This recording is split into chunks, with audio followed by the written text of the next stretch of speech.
While I have you out here, I would show you that the basil's starting to bloom. And there are these little flowers. And when each little opening will open up and they'll have these white flowers. So hopefully they will get pollinated. And I'm waiting for the dill to do the same thing. It's almost open. But yeah, the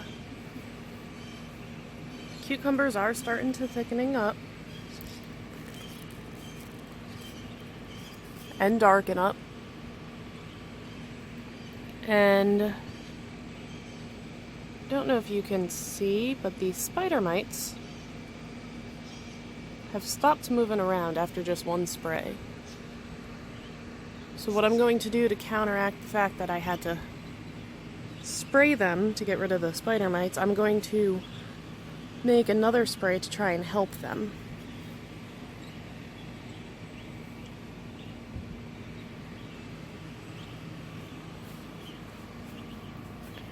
I have been researching into the effects of aspirin on your plants. And from what I can hear, it helps to strengthen them up.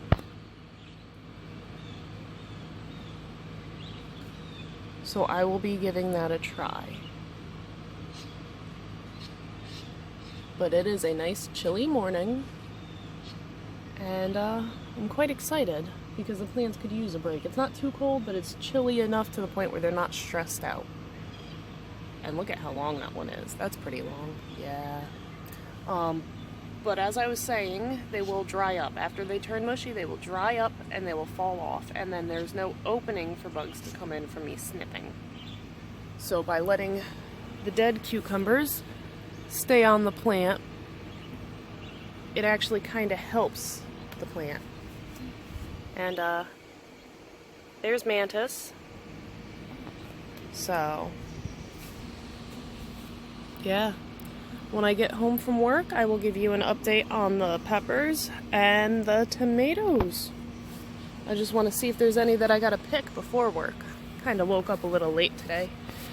And it's my early day, so I only got 20 minutes to drink my coffee. I do apologize that my before work video is not that long. I also want to apologize about yesterday's video. Anastasia came out and started picking tomatoes on her own in the middle of my filming. And then I was unable to get back out after work. My mother decided to surprise me with a visit.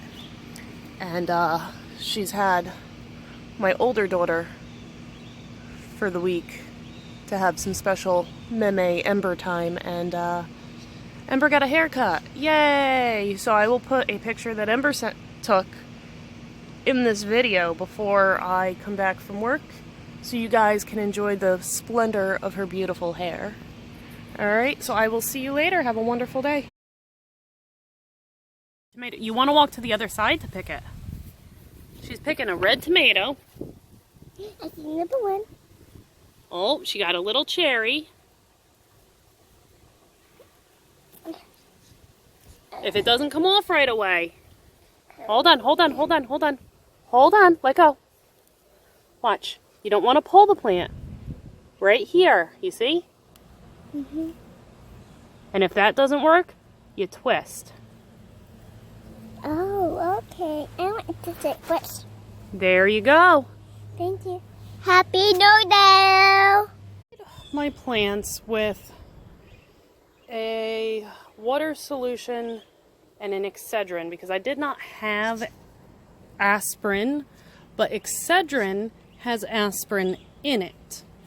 And I just filled my spray bottle up, I dropped one pill in and let it dissolve, and I sprayed the plants, and when I was done I went around the base of the plants and I poured a little bit around the base of each plant. And then I came out and I watered them, because they're a little droopy. But peppers normally droop this time of year, but it's not that hot, and the soil was, as you could tell with the tomatoes, the soil was dry. So they will perk back up. This all happened while I was at work, unfortunately. And yeah. Other than that, checking on my peppers. Got one right there. I've got about that. My camera cut out. What I was saying is I go in every morning, every day, and I check on my peppers. The new little ones, like up here and over here, just to see how my plant's doing. However, what I else was saying was just a little bit of water will make it perk up. And it's only been about an hour since I gave it water. The other thing I'm doing is I'm saving the coffee grinds from coffee and I'm sprinkling them in the plant because that'll give it a little bit more nutrients, as I don't have compost and I haven't gotten the seaweed to fertilize the plants. So, it's a win-win situation. But since this morning, this is how many of these little basil flowers have opened up, and it's attracting the pollinators more than the cucumber flowers or the pepper flowers or the tomato flowers do. So, it's a win-win situation. And you can see how well they've perked up in just an hour from getting some water. The other thing is I did spray with an aspirin water concoction, and even though I sprayed with the soapy water this morning, went to work and then sprayed with the aspirin, it's not as bad as the last time I sprayed. What the aspirin does is it tells the plants it's time to put out more growth. Let's make more material and let's fix the damage that we sustain. So it makes a healthier, stronger plant. And I've never done it before, so I figured, why not try it? You know, I keep getting these spider mites and I keep having to put stuff on my plants that hurts my plants but doesn't kill it. Eventually it's going to kill it, so let me do something that'll make it stronger. And that's what I did. So I am going to be playing some ball with my baby girl over there.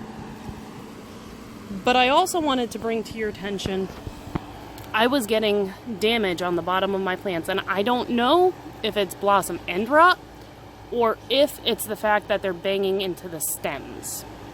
So I had to pick a bunch of tomatoes and I wasn't happy about it. But I'd rather the plant put that energy into producing other tomatoes instead of continuing to give that energy to a tomato that's rotting. So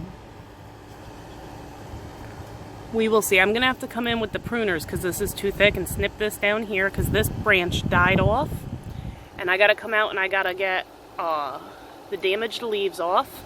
And for some reason these flies are coming to my plant and they're dying, and I have no clue. I've got them everywhere on a bunch of different plants, not just these ones. I got them on my peppers, I got them on my cucumbers, I even have them on my basil.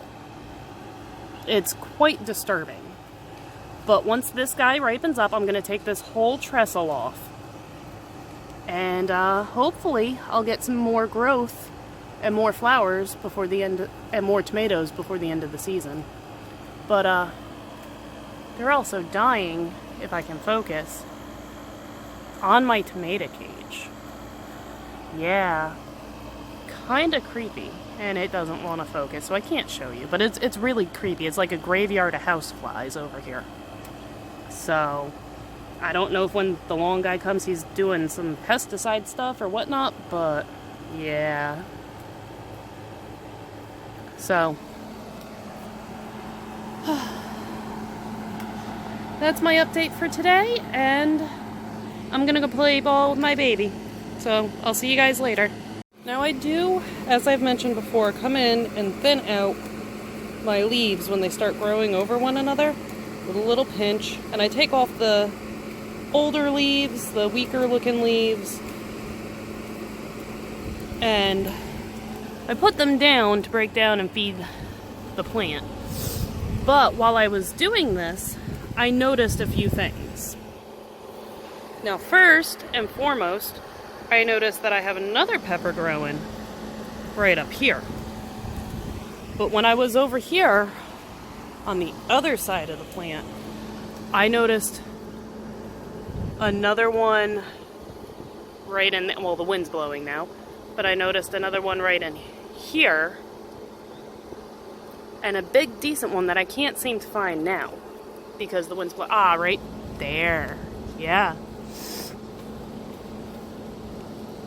So these peppers are so hidden, it's not even funny. You see how tightly woven they are? They're not getting the light because they're so tightly woven. So every couple of days I come out and I snip them off and I put them in there. The way that the jalapeno is the way I like it, where they all receive sunlight. They're not completely on top of one another. They're kind of growing out to the side. It's beautiful. The Cubanelle, however, it just puts out leaves like you won't believe. So, and you see down here this wrinkly one, this one comes off.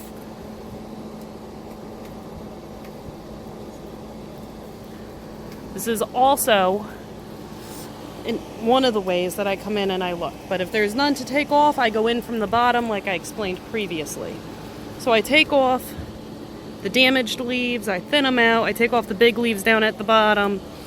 Not a big deal, but you do, and I can't say this enough, when you put your coffee grinds in, you do not want a thick coating because that'll form a hard crusty shell and the water will not get in to water your plants.